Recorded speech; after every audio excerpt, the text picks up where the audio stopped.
Next up, we bring to you the funeral ceremony of the former Secretary General of the United Nations, Dr. Kofi Annan, and this took place in Ghana.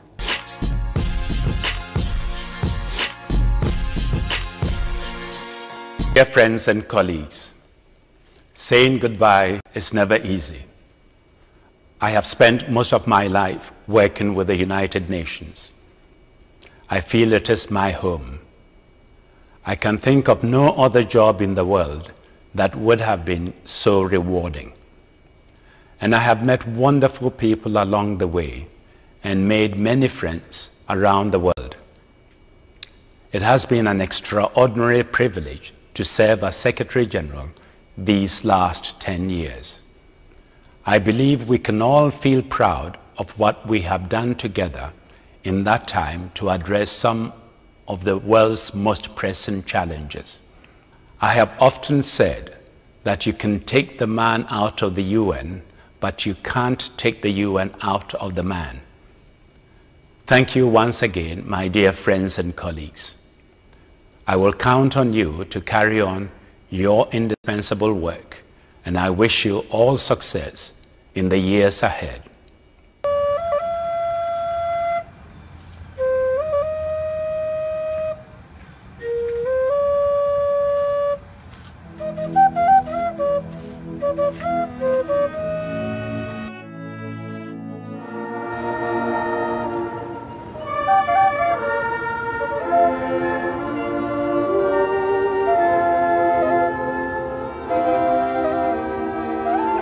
The bubbling city of Accra hosted notable world leaders days ago at the burial of one of the most illustrious sons of Ghana and the former United Nations Secretary General Kofi Annan, which took place at the International Conference Center in Accra, Ghana. Born 8th April 1938 in Kumasi, Ghana, the capital city of Ashanti region, Annan was the first black African to become the United Nations leader, and he devoted some years of his working life to the United Nations from 1997 to 2006.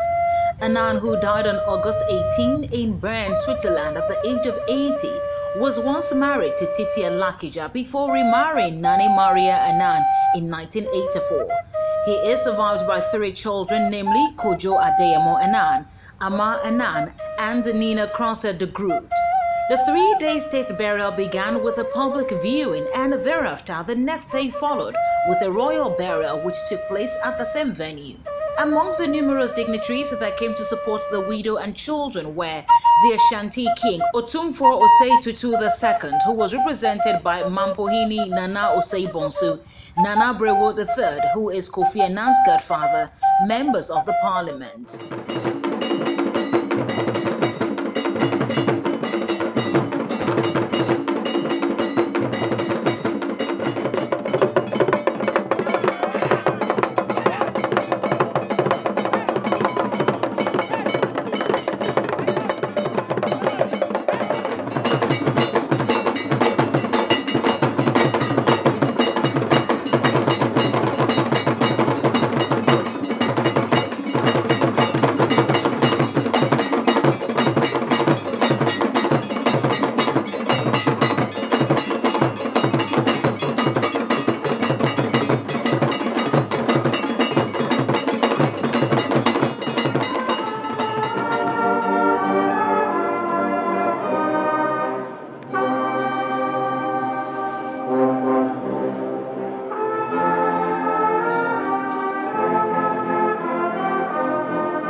human rights, gender equality, the rule of law, and sustainable development. He distinguished him during his career in leadership of the United Nations and after his retirement thenceforth. He was an exceptional achiever, a great motivator, and a strong advocate and ardent champion of peace and security. Yes, the leveler has struck again, and this time it is the turn of the great statesman in the person of Kofi Annan. Today, his death is genuinely mourned by his family, the state, and sympathizers all over the world. Kofi Annan, as we knew and called him, was the great-grandson of the late Oba Penny Adwa Ebi and Nana Kuruj.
Became a ready source of inspiration, a dogged advocate, and an unwavering champion of peace and security, development, human rights, and rule of law.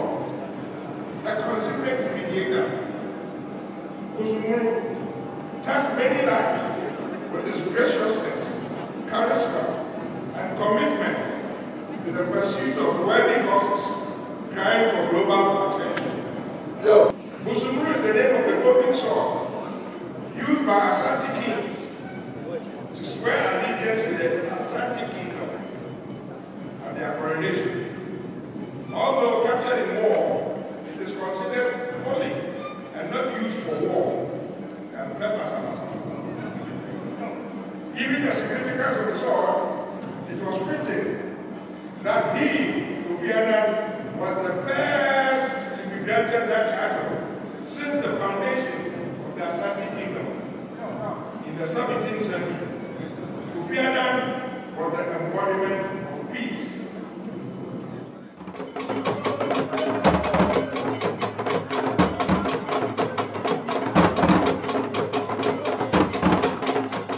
The same venue, International Conference Center, hosted the funeral ceremony which marked the last day of the 3-day burial, and presidents from across Africa joined the Annan's family and many others.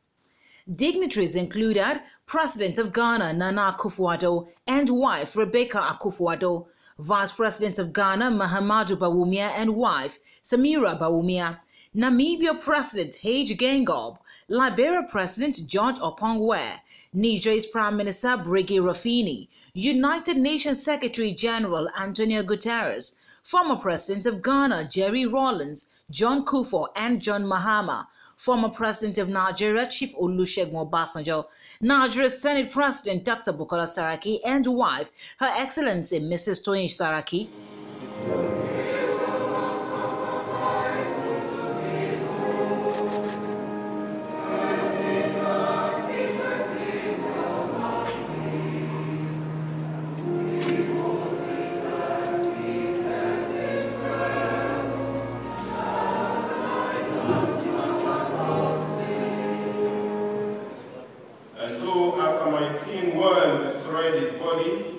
Yet in my flesh shall I see God, whom I shall see for myself, and my eyes shall behold, and not another. We brought nothing into this world, and it is certain we can carry nothing out. The Lord gave, and the Lord has taken away. Blessed be the name of the Lord. Kofi Annan. And we lost a brother, a husband, a father, a grandfather, and an uncle. A man of deep conviction who was as committed to instilling the values of fairness, integrity, kindness, and service in each of us, as he was to advocating for peace and human rights around the world.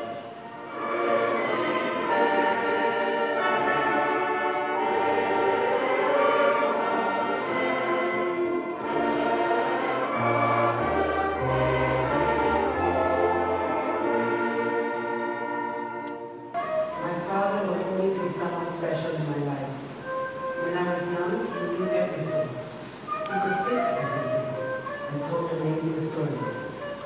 As I became an adult, I truly learned to appreciate my father for exactly what he is. A man with the generosity of spirit who gave himself to others, put himself at their disposal, and was one of the most loving people I know. My father always made me feel welcome and listened attentively to everything he had to say. He may not have been a Buddha's father, but in my eyes, Daddy always walked on water.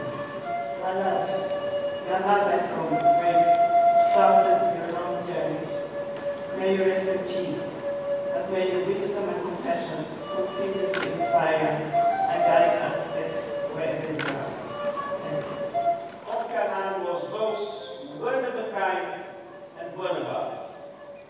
He was an exceptional global leader, and he was also someone virtually anyone in the world could see themselves in. Those from the far reaches of poverty, conflict and despair, who always found in him an ally. The junior UN staffer following in his footsteps. The young person to whom he said until his dying breath, and I quote, always remember, you are never too young to lead, and we are never too old to learn.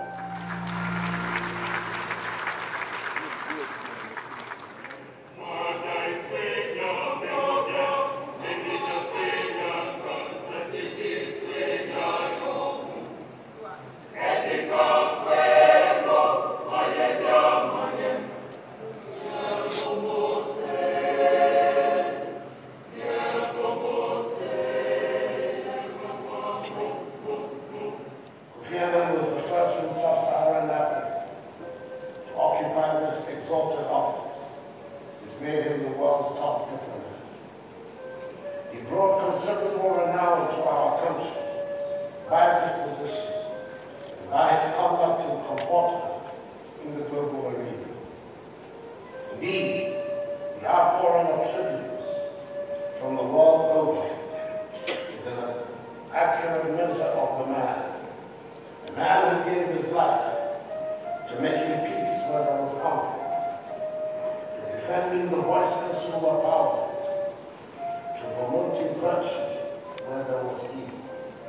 Ghana, Africa, and the world have suffered greatly from his passing. On behalf of the government and people of Ghana, my wife Rebecca and our children, I extend our profound condolences to his entire family on its irreparable loss and wish him peaceful rest in the bosom of the Almighty. He deserves it. God bless him.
A private burial followed at Accra's military cemetery with full military honors and a 17-gun salute.